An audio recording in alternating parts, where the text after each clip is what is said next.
Hello, and welcome back to every recap ever. Today we are seeing a sci-fi movie called Encounter. Buckle up as it's going to be a bumpy ride. Also do subscribe and join our Patreon for more amazing videos like this. Somewhere in North Carolina, two FBI agents arrive with some armed men. They stop near a house and order the crew to finish everything. The only thing we can hear is... Few days go by and let's introduce some new characters. So a guy named Will is trying to paint something. However, his water glass falls and breaks. Meanwhile, his brother-in-law, Johnny, and his friends, Marcus and Brent, are enjoying some beers in the fields. They are talking about Will being in Johnny's house and painting all day and night. Suddenly, they see a meteorite falling nearby and quickly go there to check. However, because of the heat, they are not able to see it properly. So they throw water from the icebox to cool off the impacted site. Smoke clears off and the thing comes into the picture. It definitely resembles some kind of egg. On the other side, Teresa, Will's sister and Johnny's wife, sees the broken glass pieces and cleans it. So it turns out Will is actually crippled. She sees that Will has again painted a portrait of a girl. Which girl? We will reveal it in the later parts.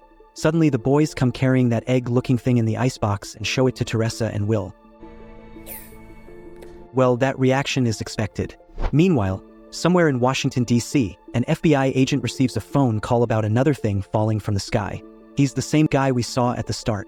So the boys start figuring out about this mysterious egg. They haven't informed police and authorities about it. I mean, they are looking to cash in some profits if it's an asteroid or something completely different. The only thing they can do right now is wait and get some experts the next day.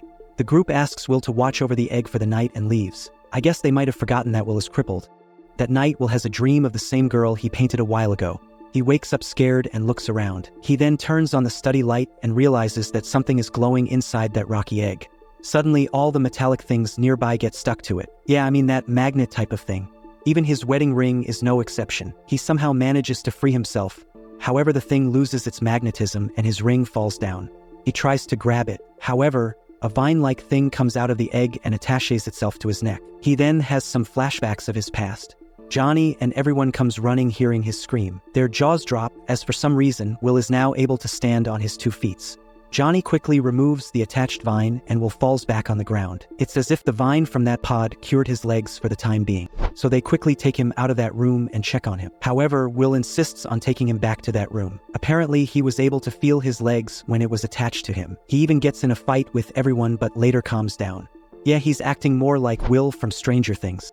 Anyway, they decide that they need to call for an expert to check the specimen. After brainstorming the entire night, Brent suggests that they should talk to his former biology professor, as he was doing his own research in rare specimens back then. So Johnny makes a plan to split up. While Johnny and Brent go meet the professor, Marcus will go visit the fields once again and look for more clues. Oh, and Teresa decides to stay home and keep watch on Will, so that he doesn't do any funny business. Meanwhile, the 2 FBI agents land in the city and go to the fields to check on the impact. Johnny and Brent come to Professor Westlake's office. He recognizes Brent as his ex-student and someone he failed multiple times. Yeah, I mean, according to the professor, Brent had so much potential but he didn't take interest in studies. So they tell him about a strange object he might be interested in. He initially doesn't believe them, but they insist on visiting their house just once. After some convincing, he agrees to visit the next day. Meanwhile, Marcus goes to meet the owner of the fields. He initially misunderstands him for the shady guys that came earlier. Well, according to him, some shady guys came this morning with equipment and did something in the field.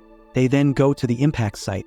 However, they find it shocking that the hole is completely filled up and hardly recognizable. Oh, and the agents are watching them from a distance. Yeah, they were the ones who filled up the hole. They find Marcus a little suspicious and decide to investigate him. Meanwhile, Will talks to his sister about his experience when the vine was attached to him. She then goes to the restroom and breaks down. She gets a call from a woman named Jessica. However, she doesn't talk to her much and hangs up the call. Teresa goes outside and finds that Will has somehow entered the room and locked himself. He then opens the door and takes her inside. Even though she is scared of that pod thing, she goes near it because of Will. He asks her to let it touch her. She hesitates first, but eventually agrees after so much convincing. Even she sees some kind of flashbacks. Suddenly, her husband and Brent come and Johnny quickly takes her away. He tries to hit Will in anger but falls down hearing some loud screech. Will asks the pod to stop the sound and it calms down. Yeah, so according to Will, Johnny tried to attack him and the pod protected him by sending a loud frequency to his ears. Suddenly, the pod starts growing in size. Johnny is still terrified with the experience. however, his wife and will try to convince him that it's completely safe. That thing is surely not there to hurt them. Marcus comes running with the news, and the first thing he asks, "Hey, please tell me you guys are still you guys." I am. Anyway, he explains to the group that some undercover group is following this incident. It won't be long, they will reach their house, so they must quickly figure out this thing and sell it. Marcus decides to go home and come back tomorrow, while others sleep the night and wait for the professor. On the other side, the FBI agents manage to find Marcus's house and sneak in.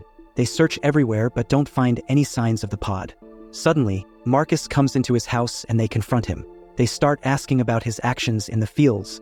However, he doesn't say anything. On the other side, Will shows a painting of a woman to the pod. Oh, and she exactly looks like Jessica from earlier. He again gets some flashbacks of the past, and this time he sees Jessica. The professor then comes into the room with others and he gets amazed seeing the pod. He immediately takes everyone's blood sample to examine if they are somehow affected or not. Even he finds it shocking that Will's legs get cured when it gets attached. Will then asks the professor to let it touch him. He is hesitating at first but allows it for science. He gets the flashback of the war where he was a soldier.